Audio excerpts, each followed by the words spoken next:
थोड़े दिन पहले मेरी लुगाई गूंगी तो मैं थाने में रिपोर्ट लिखाने गया। अब रिपोर्ट लिखाने गया तो मेरा एक और दोस्त प्रियेश मिल गया मेरे को वहां पे। मैंने कहा भाई तू यहाँ कैसे आया? बोला बेला जी मेरी भी लुगाई गूंगी।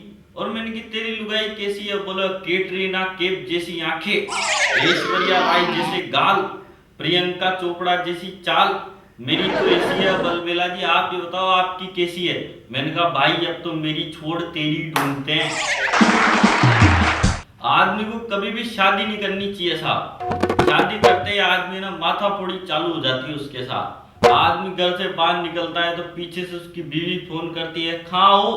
हस्बैंड कहता है मैं तो मंदिर में हूँ। तो लुगाई कहती है मंदिर में तो फिर घंटी बजा के बता। बहुत सारी तकलीफें चालू हो जाती है। पत्नी को इंग्लिश में कहते हैं वाइफ, और वाइफ की स्पेलिंग होती है WIFE, और इसकी फुल फॉर्म होती है without information fighting every time.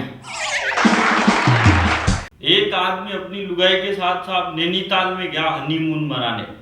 अब तो वो 10 दिन रहा। 10 दिन के बाद फिर उसने सोचा अब मैं होटल का कमरा चेकआउट कर देता हूँ। अब वो चेकआउट करने के लिए मैनेजर के पास आया तो मैनेजर बोला साहब आपका बिल हुआ है 20,000 रुपए। तो आदमी घबरा गया, बोला भाई साहब 20,000 रुपए किस बात के? तो मैनेजर बोला साहब 2,000 रुपए तो खाने के। वो बोला जी खाना तो हमने खाया ही नहीं। तो मैनेजर बोला खाना क्यों नहीं खाया आपने? खाना तो बिल्कुल तैयार था। आदमी बोला साहब ये और पैसे किस बात के? तो मैनेजर बोले 5,000 रुपए आपके एसी के। आदमी बोला जी एसी तो हमने चलाया ही नहीं। मैनेजर बोला एसी क्यों नहीं चलाया आपने? एसी तो बिल्कुल तैयार था। बोले और पैसे? बोले 2,000 रुपए आपके लाइट के। आदमी बोला जी लाइट तो हमने जलाई नहीं। तो मैनेजर बोला लाइट क्यों नहीं जलाई आपने? लाइट तो बिल्कुल तैयार थी। अब उस आदमी को गुस्सा गया। गुस्से में आके वो आदमी मैनेजर से बोला मैनेजर पहले तो तू मेरे 50,000 रुपए का बिल चुका। मैनेजर बोला तेरा 50,000 रुपए का कौन सा बिल और किस बात का? तो आदमी बोला तूने मेरी लुगाई को छेड़ा है। मैनेजर बोला रे मैंने तो तेरी लुगाई को बिल्कुल भी नहीं छेड़ा। तो आदमी बोला तूने काई को नहीं छेड़ा? लुगाई तो बिल्कुल तैयार थी। पिछले दिनों में मेरे एक दोस्त के घर गया। अब उसके घर के बाहर बहुत सारे छोरे छोरी खेल रहे थे। अब मैंने पहले छोरे से पूछा रे, मैंने कहा तेरा नाम? वो बोले अड़चन। मैंने पूछा रे तेरा नाम अड़चन क्यों? तो वो बोला यार मैं बहुत मुश्किल के बाद में पैदा हुआ हूँ। मैंने दूसरे छोरे से पूछा रे, मैंने कहा तेरा नाम? वो बोले खुड़चन। मैंने कहा तेरा नाम खुड़चन क्यों? वो बोला मैं 10 भाई बहनों के बाद पैदा हुआ हूँ। मैंने तीसरे छोरे से पूछा रे, मैंने कहा तेरा नाम? वो बोले जबरन। मैंने पूछा रे तेरा नाम जबरन क्यों? वो बोले यार मैं नसबंदी के बाद भी पैदा हो लिया।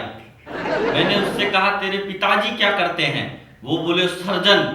मैंने कहा दादाजी? वो बोले विसर्जन। मैंने पूछा रे तेरे खानदान में कोई डंग-डांग का आदमी भी पैदा हुआ है क्या? वो बोले एक ही हुआ है टार्जन। पिछले दिनों मेरी मुलाकात एक अमेरिकन से हुई। अमेरिकन मुझसे बोला यार दुनिया में जितने भी आविष्कार हुए हैं वो सारे हम अमेरिका वालों ने किए हैं, तुम इंडिया वालों ने कोई किया हो तो बता। मैंने कहा तुम अमेरिका वालों ने कौन सा आविष्कार कर दिए रे चोटो? वो बोला हम अमेरिका वालों ने रोबोट बनाया, तुम इंडिया वालों ने बनाया हो तो बता। मैंने कहा हमारे तो देश का प्रधानमंत्री रोबोट है, जब तक मैडम बटन नहीं दबाती तब तक तो ऑन ही नहीं होता। वो बोला फालतू का आविष्कार मत गिनाओ, कोई ढंग का आविष्कार किया हो तो बताओ। जैसे हम अमेरिका वालों ने अभी एक ऐसी मशीन बनाई जिसमें इधर से बकरा डालो और उधर से सब्जी बनके तैयार। मैंने कहा ये तो कुछ भी नहीं है। हम इंडिया वालों ने ऐसी मशीन बनाई जिसमें इधर से बकरा डालो और उधर से सब्जी बनके तैयार, और आपको सब्जी पसंद नहीं आए तो उधर से सब्जी डालो, इधर से वापस बकरा बनके तैयार।